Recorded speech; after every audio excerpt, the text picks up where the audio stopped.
Menteri Keuangan Purbaya Yudi Sadewa melakukan inspeksi mendadak ke kantor pusat Bank Negara Indonesia di Geraha BNI pada Senin pagi. Ya, setibanya di kantor pusat Bank BNI, Purbaya langsung menuju lantai 30, tempat jajaran direksi tengah menggelar rapat.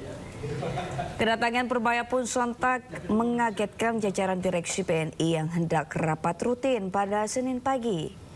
Berdasarkan video dari akun TikTok pribadi Purbaya, Menteri Keuangan Purbaya menyebut sidak tersebut dilakukan untuk melihat langsung pola kerja dalam rapat salah satu bank milik negara tersebut. Saat memasuki ruang rapat, terlihat sejumlah direksi hadir, termasuk Direktur Utama BNI Putrama Wahyu Setiawan dan Wakil Direktur Utama Alexandra Askandar. Tepat 15 menit setelahnya, Chief Investment Officer dan Antara Pandu Patria Syahrir turut hadir dalam pertemuan. Purbaya dan Pandu diketahui mengikuti jalannya rapat internal tersebut selama kurang lebih 1 jam. Sekitar pukul 9:20 waktu Indonesia Barat, Menteri Keuangan meninggalkan gedung BNI tanpa memberikan keterangan lebih lanjut. Sementara itu, Direktur Utama BNI Putrama Wahyu Setiawan enggan berkomentar terkait sidak tersebut. Ketua Umum P3 Muhammad Mardiono menjenguk kader yang terluka pasca insiden keributan dalam Muktamar ke-10 Partai Persatuan Pembangunan.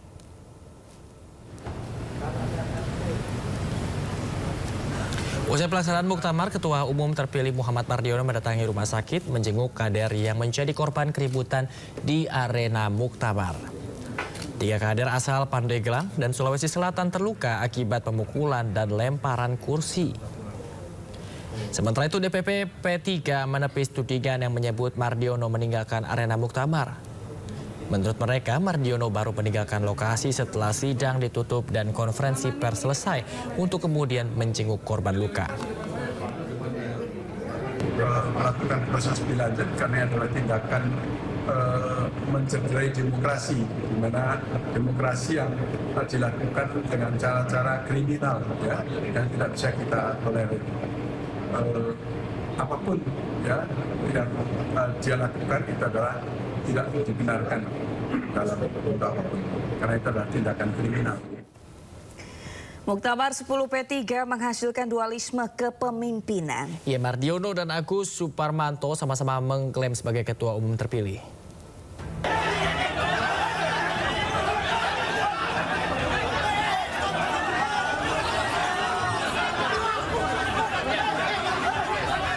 Partai Ka'bah terbelah. Dualisme kepemimpinan kembali terjadi di Partai Persatuan Pembangunan setelah muktamar yang digelar di Ancol. Bahkan suasana dualisme terasa kental saat kericuhan terjadi ketika muktamar berlangsung. Dalam muktamar tersebut, Muhammad Mardiono terpilih menjadi Ketua Umum DPP P3 secara aklamasi. Mardiono disetujui oleh 1.304 muktamirin pemilik hak suara muktamar yang hadir. Landasan muktamar ini landasannya adalah anggaran dasar dan anggaran rumah tangga.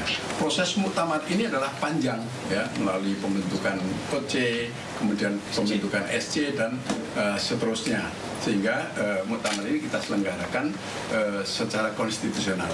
Namun demikian, memang ada pihak-pihak lain yang memiliki kepentingan tertentu yang secara ilegal itu kemudian menimbulkan sebuah keriuhan. Oleh karena itu pimpinan sidang dan ketua OC langsung mengambil langkah-langkah cepat, dan itu dibenarkan oleh anggaran dasar dan anggaran rumah tangga. Penetapan Mardiono sebagai ketua umum langsung ditolak oleh sebagian peserta muktamar.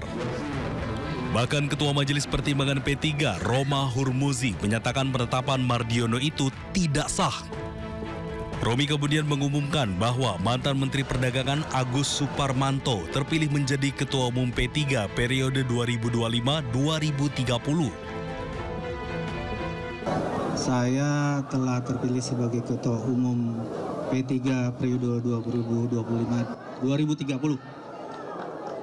Saya akan membawa P3 ini menjadikan partai menjadikan besar dan membangkitkan dari tidurnya. Kedua adalah bahwa P3 merupakan untuk aspirasi umat. Sehingga juga pada umat-umat Islam, marilah bersatu untuk membangun P3 dan untuk kemajuan bangsa, yaitu bangsa Indonesia. Saling klaim dua kubu di tubuh P3 ini membuat Partai Ka'bah terbelah. Publik pun dibuat bertanya mana kubu yang abal-abal dan mana kubu pengurus P3 yang sah.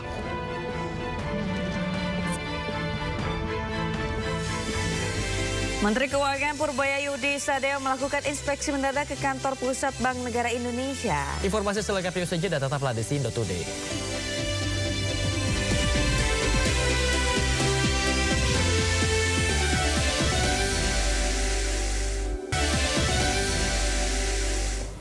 Pemirsa, 24 jam bekerja di jalan protokol hingga gang sempit ojek online sudah menjadi urat nadi kehidupan warga Jakarta. Iya betul banget Sabrina, dan sambil mencari rezeki para ojol juga bisa punya peran penting untuk ikut menjaga Jakarta. Siapa yang ada di jalanan Jakarta selama 24 jam? Jawabannya tak lain adalah ojek online atau ojol.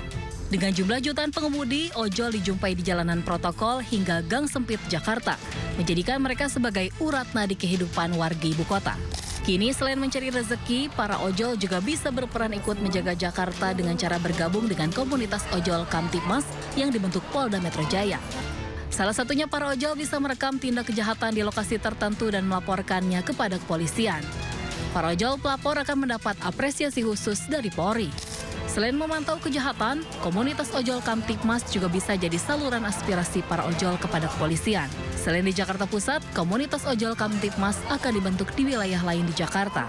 Di mana teman-teman ojol Jakarta ini diharapkan bisa menjadi mitra Polri untuk menjaga Kamtibmas di wilayah Jakarta.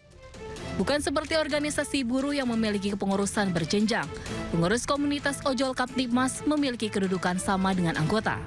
Selain membentuk komunitas ojol Kamtibmas, Polri juga membentuk Rakyat Mart di Stasiun Juanda, Jakarta. Gerai ini menjual pangan murah untuk ojol. Tim Liputan iNews melaporkan. Pemirsa, kelangkaan BBM bersubsidi masih terus terjadi, bahkan kondisinya kian parah di Mandailing, Natal, Sumatera Utara. Ya, warga mengaku kelangkaan BBM sudah terjadi sejak 2 bulan terakhir.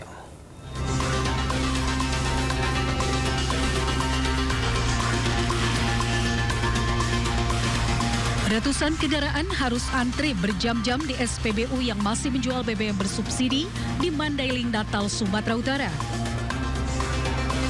Warga mengaku harus antre karena sudah 2 bulan terakhir BBM bersubsidi jenis Pertalite dan solar sulit didapatkan. Selain harus mengantre, warga juga harus datang lebih pagi karena menjelang siang SPBU sudah kehabisan stok BBM.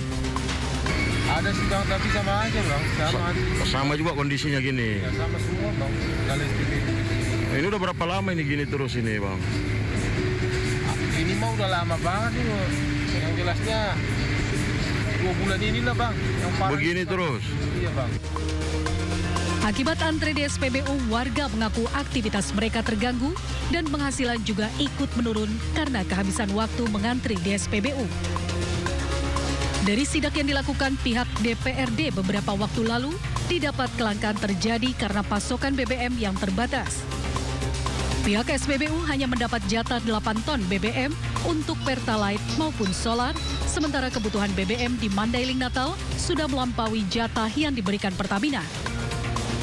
DPRD mendesak pemerintah daerah Mandailing, Natal segera menyurati Pertamina agar mendapatkan tambahan kuota BBM. Dari Madinah, Sumatera Utara, Ahmad Hussein Lubis, iNews melaporkan.